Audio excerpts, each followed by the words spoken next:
आज हम चैप्टर 6 शुरू करने वाले हैं। पहले कुछ बेसिक टर्म्स एंड डेफिनेशंस जो हैं वो डिस्कस कर लेते हैं, जिसमें सबसे पहली है आपकी लाइन सेगमेंट। लाइन सेगमेंट किसे कहेंगे?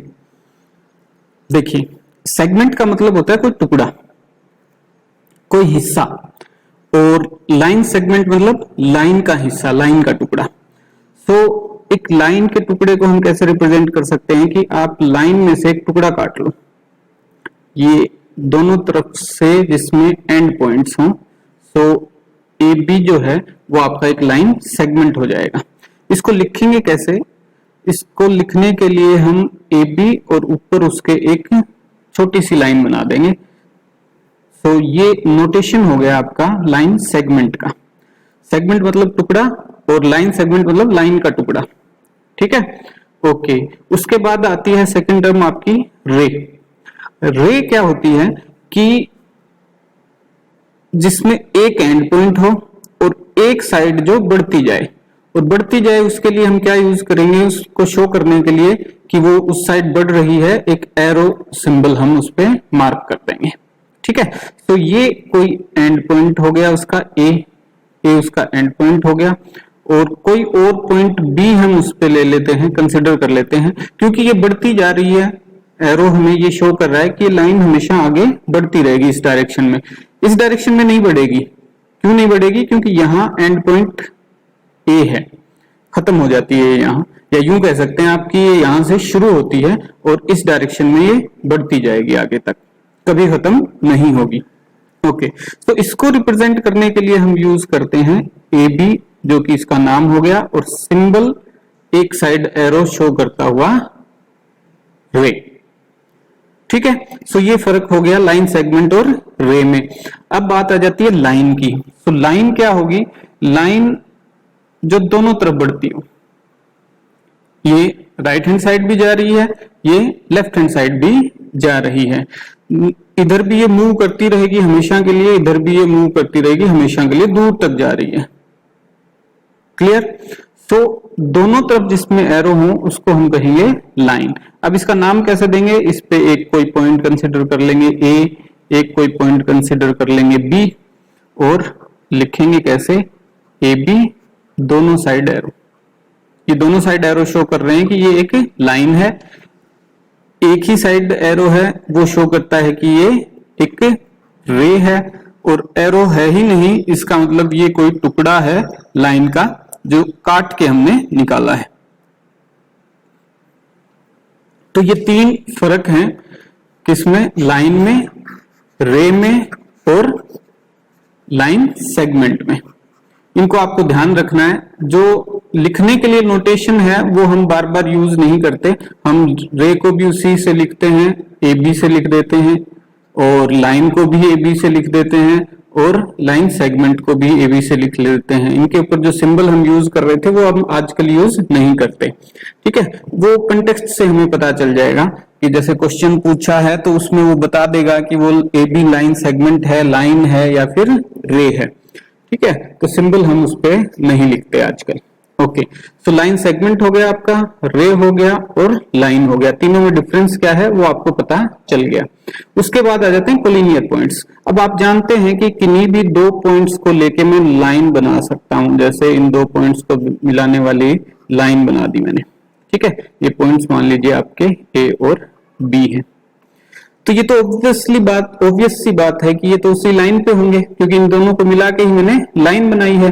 कोलिनियर पॉइंट्स की जब बात आती है तो तीन या उससे ज्यादा पॉइंट्स हम कंसिडर करते हैं। देखिए, मैं समझाता हूं कि सपोज ये ए बी एक लाइन है, ठीक है। अब कोई तीसरा पॉइंट लेता हूं मैं सी।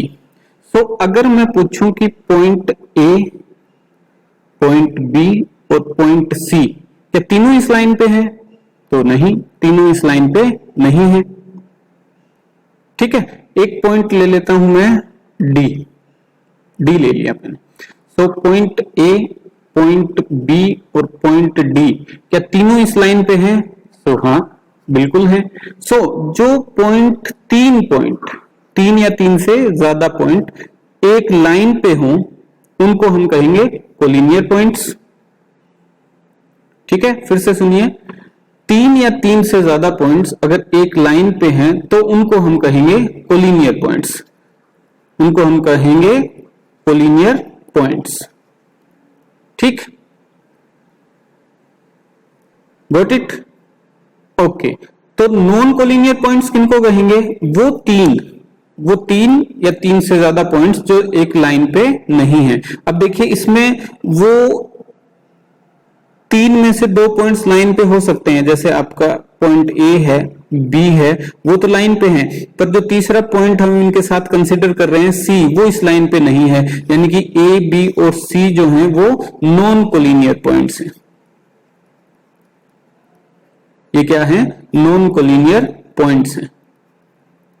ठीक है, तो कोलिनियर होने के लिए तीन या तीन से ज्यादा पॉइंट्स को उसी लाइन पे होना जरूरी है, और नॉन कोलिनियर के लिए तीन पॉइंट्स हैं, उनमें से एक भी अगर लाइन पे नहीं है तो वो तीनों पॉइंट ही क्या कहलाएंगे? नॉन कोलिनियर पॉइंट्स कहलाएंगे। ये ध्यान रखिएगा। Got it? ओके, उसके बाद हो सकता है कि तीनों पॉइंट्स भी लाइन पे ना हो। मान लीजिए एक सी है, एक पॉइंट ई हो गया और ये कोई पॉइंट एफ हो गया, तो ई, एफ और सी तीनों ही लाइन पे नहीं है, तो ये भी क्या होंगे? आपके नॉन कोलिनियर पॉइंट्स होंगे। क्योंकि दो पॉइंट को मिला के तो मैं लाइन कंस्ट्रक्ट कर सकता हूं, तो ई और एफ को मिला के मैंने, जैसे इधर शो कर देता हूं मैं, ठीक है, कोई पॉइंट ई है, कोई पॉइंट एफ है और ये पॉइंट सी है आपका।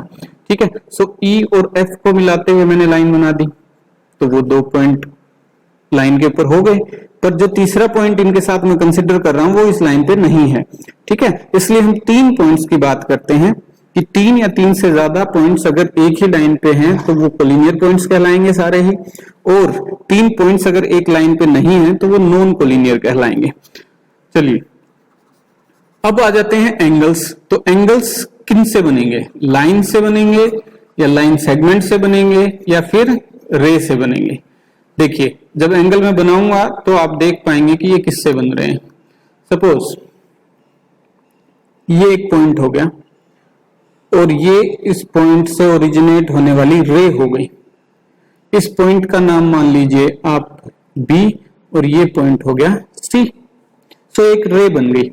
इसी पॉइंट से अगर एक और रे बना दूं मैं, इसी पॉइंट बी से एक और रे अगर मैं बना दूं जिसका नाम हो जाएगा बी ए, तो इन दोनों रे से मिलने के कारण ये जो स्ट्रक्चर बना इसको हम बोलते हैं एंगल। यानी दो रे के मिलने से एक एंगल बनता है, या फिर आप यूं कहें कि दो रे का अगर एंड पॉइंट सेम है तो वो एक एंगल बनाएंगी। ठीक है, इसमें ये जो रेज हैं जैसे बी ए और बी सी जो रेज हुई ये कहलाती आर्म्स, आर्म्स ऑफ एंगल, और जो पॉइंट बी है वो कहलाता है वर्टेक्स। पॉइंट बी क्या कहलाएगा? Vertex of angle. अब जो एंगल्स हैं वो कई टाइप के होते हैं, अलग अलग एंगल्स होते हैं, उनको भी हम डिस्कस करेंगे। पहले आप ये ध्यान कर लीजिए कि दो रे मिलके एक एंगल बनाती हैं और उन रेज को हम बोलते हैं आर्म्स ऑफ एंगल, और जिस पॉइंट पे वो मिलती हैं या जिस पॉइंट से वो शुरू होती हैं उस पॉइंट को हम बोलते हैं वर्टेक्स। Got it? चलिए एंगल्स के टाइप आ जाते हैं अब अलग अलग। सबसे पहले आ जाता है acute angle. Acute angle, acute angle क्या होता है कि जो एंगल आपका 90 डिग्री से कम हो और 0 से ज्यादा हो वो एक्यूट। जैसे ये कोई एंगल बना, मान लीजिए ये एंगल है आपका 45 डिग्री का। ठीक है, ये ए हो गई, बी वर्टेक्स हो गया, ये पॉइंट सी हो गया, तो बी ए और बी सी दो रे मिलके इस एंगल को बना रही हैं। बी पॉइंट पे वर्टेक्स है आपका। ये एंगल जैसा कि आप देख पा रहे हैं ग्रेटर देन 0 है, 45 का एंगल है, ग्रेटर देन 0 डिग्री है और लेस देन 90 डिग्री है। तो ऐसा एंगल जो कि ग्रेटर देन 0 हो बट लेस देन 90 डिग्री हो उसको हम कहेंगे एक्यूट एंगल। जनरल फॉर्म में अगर हम लिखें, जैसे यहां मैंने कोई मेजर ले रखा है, 45 डिग्री एंगल ले रखा है, अगर कोई एंगल, इस एंगल को किसी नाम से हम रिप्रेजेंट करते हो, मान लीजिए ये कोई एंगल x है, तो हम इसको यूं लिखेंगे, x एंगल जो है वो लेस देन 0 डिग्री है, सॉरी लेस देन नहीं होगा, ग्रेटर देन, ठीक है, x एंगल जो है वो ग्रेटर देन 0 डिग्री है और लेस देन 90 डिग्री है, ठीक है। तो वो एंगल जो ग्रेटर देन 0 डिग्री हो और लेस देन 90 डिग्री हो, उनको हम एक्यूट एंगल बोलेंगे, ठीक है जी। उसके बाद सेकंड 90 डिग्री का एंगल है वो क्या होगा, सेकंड आ जाता है राइट एंगल। राइट एंगल देखिए कैसे बनता है राइट एंगल, ये एक रे हो गई और ये दूसरी रे हो गई, इन दोनों के बीच का जो एंगल है वो 90 डिग्री है। इनके नाम दे देता हूं मैं ए बी सी, तो आर्म्स हो गई बी ए और बी सी और वर्टेक्स हो गया बी, ठीक है। ये एंगल एग्जैक्टली 90 डिग्री का है, तो इसको हम क्या बोलेंगे, राइट एंगल। गॉट इट, ठीक है जी। ये याद रखने पड़ेंगे आपको, और कोई इलाज नहीं है इनका। एक्यूट एंगल कौन सा होता है, राइट एंगल कौन सा होता है, और आगे अब हम क्या पढ़ेंगे, ऑब्ट्यूस एंगल, ठीक है। तो तीसरी टाइप का एंगल हो गया आपका, थर्ड टाइप है obtuse. Obtuse angle, obtuse angle क्या होता है कि जो एंगल 90 डिग्री से ज्यादा हो, ठीक है। देखिए हम 0 से ज्यादा, 90 से कम एक्यूट हो गया, एग्जैक्टली 90 का है वो राइट एंगल हो गया। ये वो एंगल है x, नाम दे देता हूं मैं इसको a, b वर्टेक्स हो गया, bc और ba दोनों रे हैं और आर्म्स हो गई एंगल की। तो जो एंगल x है ये ग्रेटर देन 90 डिग्री है और लेस देन 180 डिग्री। ऐसे एंगल x को हम क्या कहेंगे, ऑब्ट्यूस एंगल कहेंगे। जैसे फॉर एग्जांपल 120 डिग्री का एंगल है, ठीक है, तो ये ग्रेटर देन 90 हो गया और लेस देन 180, तो इस एंगल को हम क्या कहेंगे, ऑब्ट्यूस एंगल कहेंगे, ठीक है जी। आगे चलते हैं। फोर्थ टाइप हो गया आपका स्ट्रेट एंगल। स्ट्रेट एंगल, जैसा कि इसका नाम है, ये बिल्कुल स्ट्रेट बनेगा, ठीक है, स्ट्रेट बनेगा। ये इनका मिड पॉइंट हो गया बी, ये ए बी और सी, ये दो रे हैं, एक तो बी ए रे और एक बी सी रे, ठीक है। ये दोनों इस पॉइंट बी पे मीट करती हैं, जो कि वर्टेक्स है इस एंगल का, और ये बन गया आपका एंगल। इसको मैं y मान लेता हूं, तो y की वैल्यू कितनी है, 180 डिग्री, एग्जैक्ट 180 डिग्री, ठीक है। सो जो एंगल 180 डिग्री का होगा वो क्या होगा, स्ट्रेट एंगल। और स्ट्रेट एंगल इसको क्यों बोलते हैं, क्योंकि इसकी शेप जो है वो स्ट्रेट है, एक सिंगल लाइन बनेगी, ठीक है। Got it, okay. Now fifth angle आ जाता है आपका रिफ्लेक्स एंगल। रिफ्लेक्स एंगल, अब ये रिफ्लेक्स एंगल कौन सा होगा, रिफ्लेक्स एंगल, रिफ्लेक्स एंगल कौन सा होगा, देखिए ये रे है बी सी और जो आर्म है बी ए, वही घुमा रहे हैं। बीसी आपकी सेम है, देखिए मैंने सब जगह सेम बनाई है, बीसी उसी जगह पे है, बट जो ए बी आर्म है, या बी ए कहूं या ए बी, ये जो आर्म है ये चेंज होती रहती है आपकी, ठीक है। पहले एक्यूट के केस में 90 डिग्री से कम थी, राइट एंगल पे 90 डिग्री पे थी, ऑब्ट्यूस में ये 90 से ज्यादा थी, 180 से कम थी, स्ट्रेट में ये बिल्कुल 180 पे आ गई, और रिफ्लेक्स में क्या है कि ये थोड़ा और नीचे चली जाएगी, जैसे ये घूम के इधर आ गई,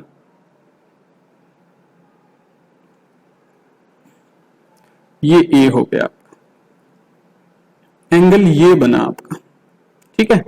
y जो है वो ग्रेटर देन, यहां लिख देता हूं मैं, y एंगल जो है अब आपका वो ग्रेटर देन 180 डिग्री है और लेस देन 360 डिग्री है।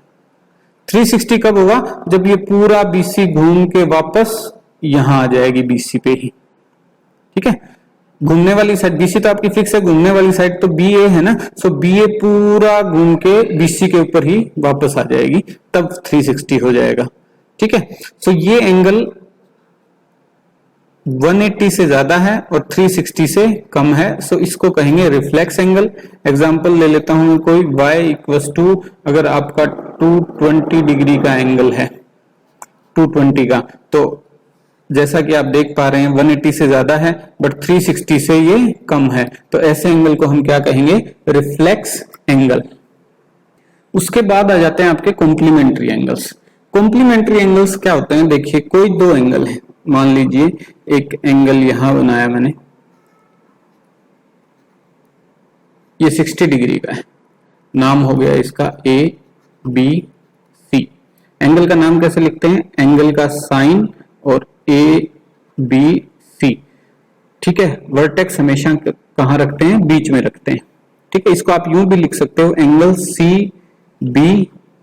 उससे कोई फर्क नहीं पड़ना कि आप पहले कौन सी रे से शुरू करते हो, यानी कि एंगल की कौन सी आर्म से नाम लिखना शुरू करते हो, बट ये ध्यान रखना है कि जहां वर्टेक्स है वो पॉइंट हमेशा आपका बीच में आएगा, और ये एंगल का सिंबल हो गया, ठीक है। चलिए, सो एक एंगल है जो कि 60 डिग्री का है, दूसरा एंगल बनाया मैंने, ये एंगल 30 डिग्री का है। ये एंगल कितना है? 30 डिग्री का। नाम इसका लिख देते हैं हम EFG।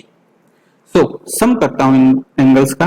देखिए angle ABC plus angle EFG, ABC की वैल्यू कितनी है? 60 डिग्री, प्लस EFG की वैल्यू कितनी है? 30 डिग्री, सम कितना आया? ये 90 डिग्री। सो ऐसे दो एंगल्स जिनका सम 90 डिग्री हो, उनको हम क्या बोलेंगे? Complementary angles. उनको क्या बोलेंगे?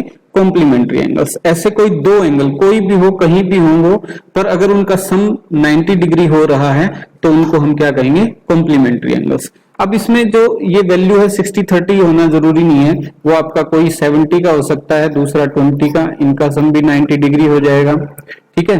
अगर दो एंगल 45 डिग्री के हैं तो वो भी आपका सम 90 होता है, तो वो भी आपके कॉम्प्लीमेंट्री हो जाएंगे, ठीक है जी। एक एंगल आपका 50 डिग्री का है, एक 40 डिग्री का है, तो उनका सम भी 90 डिग्री हो रहा है, वो भी कॉम्प्लीमेंट्री हो जाएंगे। एक एंगल आपका 80 डिग्री का है, दूसरा 10 डिग्री का है, इनका सम भी आपका 90 डिग्री हो रहा है, तो वो भी कॉम्प्लीमेंट्री हो जाएंगे।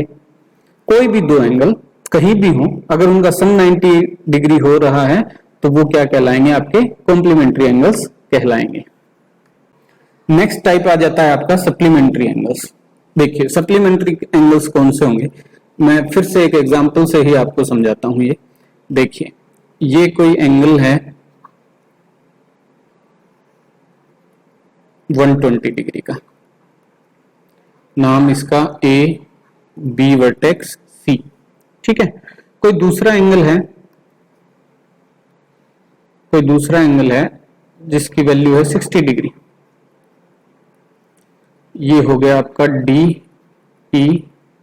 एंगल, ठीक है। अब इनका सम करता हूं, so angle ABC plus angle DEF, ABC की वैल्यू कितनी है? 120 डिग्री, DEF की वैल्यू कितनी है? 60 डिग्री, दोनों का सम कितना हो गया? 180 डिग्री। सो ऐसे दो एंगल जिनका सम 180 डिग्री हो, वो कहलाएंगे आपके सप्लीमेंट्री एंगल्स। ये एंगल्स कहीं भी हो, कोई फर्क नहीं पड़ता, जब तक कि इनका सम 180 डिग्री है, इनको हम सप्लीमेंट्री एंगल्स कहेंगे। ये और भी एग्जांपल्स हो सकते हैं इसमें, जैसे कोई 30 डिग्री का एंगल है और एक 150 डिग्री का एंगल है, दोनों का सम कितना? 180 डिग्री, तो ये सप्लीमेंट्री एंगल्स होंगे, ठीक है। 170 डिग्री का एंगल है, एक 10 डिग्री का एंगल है, इनका सम भी कितना हो रहा है? 180 डिग्री, तो ये सप्लीमेंट्री एंगल्स होंगे। दो right angles 90 degree plus 90 degree, इनका सम भी कितना होता है? 180 डिग्री, तो इनको भी हम क्या कहेंगे? Supplementary angles. तो कोई भी दो एंगल्स जिनका सम 180 डिग्री होगा, वो आपके क्या कहलाएंगे? सप्लीमेंट्री एंगल्स कहलाएंगे, ठीक है, दो एंगल्स की बात हो रही है यहाँ, दो से ज्यादा की नहीं। ऐसा नहीं है कि 60 डिग्री 60 डिग्री 60 डिग्री, तीन एंगल हैं 180 डिग्री हो रहे हैं तो इनको सप्लीमेंट्री एंगल्स कहेंगे, नहीं, दो एंगल्स की बात हो रही है। उसके बाद आ जाते हैं आपके एडजेसेंट एंगल्स। एडजेसेंट एंगल्स, अच्छा ये क्या होते हैं, देखिए मैं बनाता हूं फिर आप बताइएगा। ये कोई एंगल बना आपका, ये साइड ए हो गई, ये बी हो गई, ये सी हो गई, ये कोई एंगल है।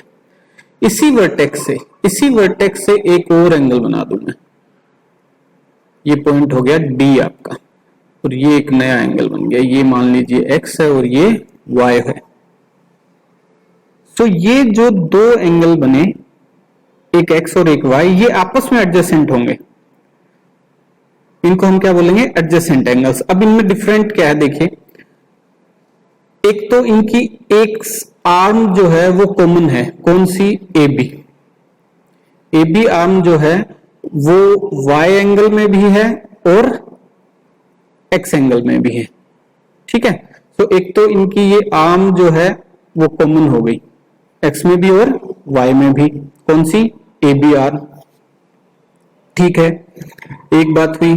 दूसरा, इनका जो वर्टेक्स है वो सेम है, दोनों ही एंगल्स का, एंगल ए बी सी और एंगल ए बी डी, इन दोनों का ही वर्टेक्स क्या है, वो सेम है, बी,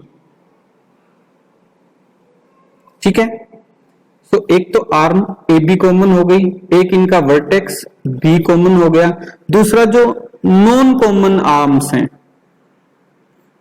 नॉन कॉमन आर्म्स हैं यानी कि बीसी और बीडी, ये जो कॉमन आर्म ए बी है उसके दोनों साइड होंगी, उसके दोनों साइड होंगी। देखिए जो कॉमन आर्म है ए बी, वो उसके एक साइड आपकी बीसी है और उसके दूसरी साइड आपकी बीडी है, ठीक है। तो ये तीन चीजें ध्यान रखिएगा एडजेसेंट एंगल्स डिस्क्राइब करने के लिए, कि कॉमन आर्म होगी, कॉमन वर्टेक्स होगा, और जो नॉन कॉमन आर्म्स होंगी वो कॉमन आर्म के दोनों साइड होंगी, गॉट इट।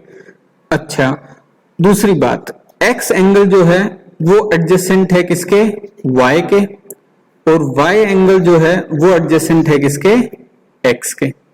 ये कुछ कुछ उसी तरीके का है कि तुम्हारा घर कहाँ है, मेरे घर के सामने, और मेरा घर कहाँ है, तुम्हारे घर के सामने। ये दोनों एंगल्स एक दूसरे के क्या हैं, एडजेसेंट हैं। क्यों है, क्योंकि इनकी एक कॉमन आर्म है, एक कॉमन इनका वर्टेक्स है, और नॉन कॉमन जो आर्म्स हैं वो कॉमन आर्म्स के दोनों साइड हैं। अच्छा, अब इसमें एक चीज देखिए आप, कि जो टोटल एंगल बनाए, एंगल डीबीसी, एंगल डीबीसी, ये एंगल यहां से यहां तक, ठीक है, ये जो एंगल बना ये सम होगा दोनों एडजेसेंट एंगल्स का। कौन कौन से एंगल्स का, एक तो ABC और एक एंगल ABD, इनका सम होगा। वो दिख भी रहा है हमें, एक्स और वाई को ऐड करेंगे तो हमारे पास ये टोटल एंगल DBC आ जाएगा। इसके बाद आ जाते हैं linear pair of angles. Linear pair of angles, अब इसमें देखिए जो वर्ड हैं उनके ऊपर ध्यान दीजिए। पेयर मतलब दो एंगल्स हैं, ठीक है, और लीनियर पेयर कह रहा है यानी कि कोई स्ट्रेट लाइन से रिलेटेड ये चीज है। देखिए मैं ड्रॉ करता हूं फिर आपको समझ आएगा। ये एक एंगल है ABC। अब अगर BC को मैं अपोजिट डायरेक्शन में एक्सटेंड कर दूं, ठीक है, पूरी लाइन को मैंने एक्सटेंड कर दिया, नाम दे दिया इसे BD, ये BC के बिल्कुल अपोजिट है, तो ये एक स्ट्रेट लाइन बन गई, ठीक है, और यहां से ये नाम आया लीनियर पेयर। क्यों है, क्योंकि ये दो एंगल बन गए, एक एंगल X बन गया, यहां एक एंगल Y बन गया। अब ध्यान दीजिए कि ये एडजेसेंट एंगल्स ही हैं जो अभी हमने डिस्कस किए इससे पहले, ठीक है। क्यों है एडजेसेंट एंगल्स ये X और Y, क्योंकि इनकी एक कॉमन आर्म है, कौन सी, BA आर्म जो है वो कॉमन है। बी इनका कॉमन वर्टेक्स है, और जो नॉन कॉमन आर्म्स हैं बीसी और बीडी, वो इस कॉमन आर्म के एक इस साइड है और दूसरी इस साइड, अलग अलग साइड है। ठीक है, तो ये एडजेसेंट एंगल्स भी हो गए। पर क्योंकि ये एक स्ट्रेट लाइन बनाते हैं, तो स्ट्रेट लाइन पे कौन सा एंगल बनता है आपका 180 डिग्री। तो क्योंकि ये एक स्ट्रेट लाइन बनाते हैं, 180 डिग्री का एंगल बनाते हैं, इसलिए इनको बोलते हैं लीनियर पेयर। Linear pair. अब यहां एक बात और ध्यान दीजिएगा आप कि एडजेसेंट एंगल्स हैं ये, इसलिए हम इनको लीनियर पेयर बोल रहे हैं 180 का सम होने पे। नहीं तो कोई अलग अलग अगर डिफरेंट एंगल्स हैं, दूर दूर हैं जो कि, उनका सम अगर 180 डिग्री होता है तो उनको हम क्या बोलते हैं सप्लीमेंट्री एंगल्स। बट अगर एडजेसेंट एंगल्स का सम 180 डिग्री है तो हम उनको क्या कहेंगे लीनियर पेयर। तो ये डिफरेंस जो है ये ध्यान रखिएगा लीनियर पेयर एंगल्स में और सप्लीमेंट्री एंगल्स में। लीनियर पेयर्स का सम भी 180 डिग्री होता है, बट क्योंकि वो एडजेसेंट होते हैं इसलिए हम उनको लीनियर पेयर बोलते हैं। और सप्लीमेंट्री में एंगल्स जो हैं वो दूर दूर होते हैं पर उनका सम 180 डिग्री होता है, इसलिए हम उनको सप्लीमेंट्री बोलते हैं। उसके बाद आ जाते हैं vertically opposite angles. Vertically opposite angles क्या हैं देखिए, जैसा कि डायग्राम में आप देख पा रहे हैं, मैं अलग से भी ड्रॉ कर देता हूं। वर्टिकली का मतलब होता है कि या तो कोई स्ट्रेट प्लेन है, वर्टिकली का मतलब समझा देता हूं मैं पहले आपको, कि कोई स्ट्रेट प्लेन है, उससे सीधे या तो नीचे जाना या फिर सीधे ऊपर जाना, तो वर्टिकल मूवमेंट कहलाती है। वर्टिकल मूव कर रहे हैं आप, या फिर कोई पिक्चर है, ठीक है, कोई पिक्चर है उसमें ऊपर जाना या फिर नीचे आना, वो आपका वर्टिकल मूवमेंट कहलाता है। ठीक है, स्ट्रेट आप ऊपर जा रहे हैं या फिर नीचे जा रहे हैं। अब देखिए दो लाइंस आपस में इंटरसेक्ट करती हैं। ये एक लाइन हो गई जिसका नाम आप CD लिख सकते हैं, ठीक है। ये दूसरी लाइन हो गई जिसका नाम आप AB लिख सकते हैं। ये इनका कॉमन पॉइंट हो गया O, ठीक है। तो अब यहां OB को मैं एक रे बोल सकता हूं, क्योंकि अगर O से शुरू हो रही है और B की तरफ बढ़ती जा रही है तो B से आगे भी, तो ये एक रे हो गई। ऐसे ही OD भी एक रे हो गई, दूसरा पेन ले लेता हूं मैं, ठीक है। OB भी एक रे हो गई और OD भी एक रे हो गई, तो इनके मिलने से एक एंगल बन जाएगा, ठीक है। ऐसे ही OA और OC के मिलने से एक एंगल बन जाएगा। इसी तरीके से OA और OD के मिलने से एक एंगल बन जाएगा, और OC और OB के मिलने से भी एक एंगल बन जाएगा। तो ये एंगल जो यहां बना, इसके जस्ट अपोजिट ऊपर, इसके जस्ट अपोजिट ऊपर जो एंगल है, ये जो एंगल यहां बना, इसके जस्ट अपोजिट ऊपर ये वाला एंगल है, तो ये कहलाएंगे वर्टिकली अपोजिट एंगल्स। ये आपस में क्या कहलाएंगे वर्टिकली अपोजिट एंगल्स। कौन कौन से? जो एक दूसरे के बिल्कुल अपोजिट हैं। देखिए जैसे यहां मैं लिख देता हूं एंगल COB, एंगल COB ये वाला एंगल है, ठीक है। इसके वर्टिकली अपोजिट एंगल ये वाला है, कौन सा है? Angle AOD। इसी तरीके से एंगल AOC, इस एंगल के अपोजिट एंगल ये है, कौन सा? Angle DOB। तो ये दोनों वर्टिकली अपोजिट एंगल हैं और ये दोनों भी वर्टिकली अपोजिट एंगल्स हैं। जो दो एंगल्स एक दूसरे के बिल्कुल सामने हो और इंटरसेक्टिंग लाइंस से बने हो।